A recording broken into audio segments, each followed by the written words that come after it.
So something that's important to remember when you're putting the lower radiator hose on, there's this pressure line hose right here for the power steering system, right here.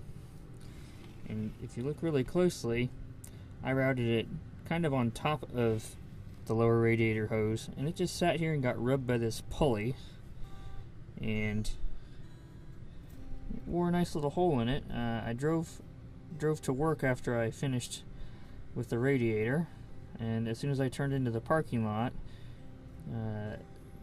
I lost my power steering.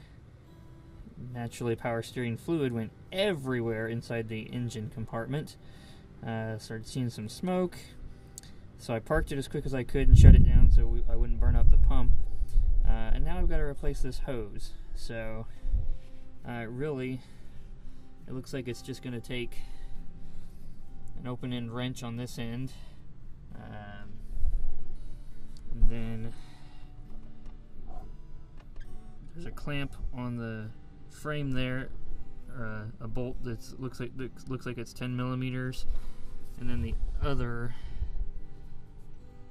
end of the hose goes into the steering system. I'm probably going to have to put it up on jack stands and get underneath the car to get it that fitting with an open-ended wrench, but it shouldn't take too long. We'll see if we can get that knocked out pretty quickly.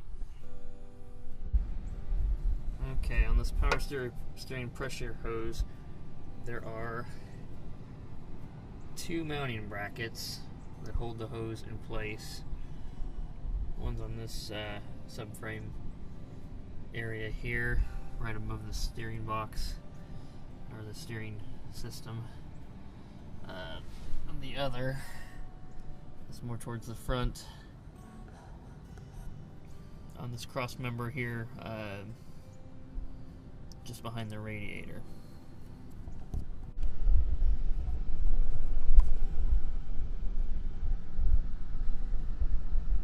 Okay, from that mount on the frame, we're going to go back behind the steering system, all the way over to the driver's side again, and right there is where we need to get our wrench on to finish taking this old pressure line hose off. And you can use a line wrench, an open-ended wrench, or I'm using a crescent wrench because that worked on the first fitting. I think it's an 18 millimeter if you're going to use an open-ended wrench or a line wrench. And I have an 18 millimeter wrench, open-ended, if I need to get in there with that too. So we'll see how that works out. There we go.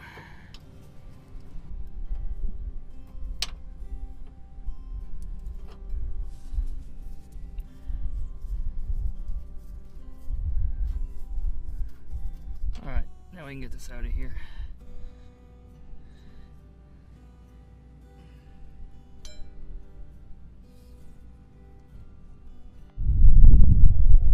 Okay, we've got the old hose off and the new hose out here.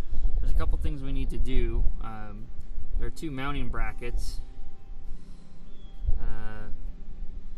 on the old hose that will need to be taken off and moved. And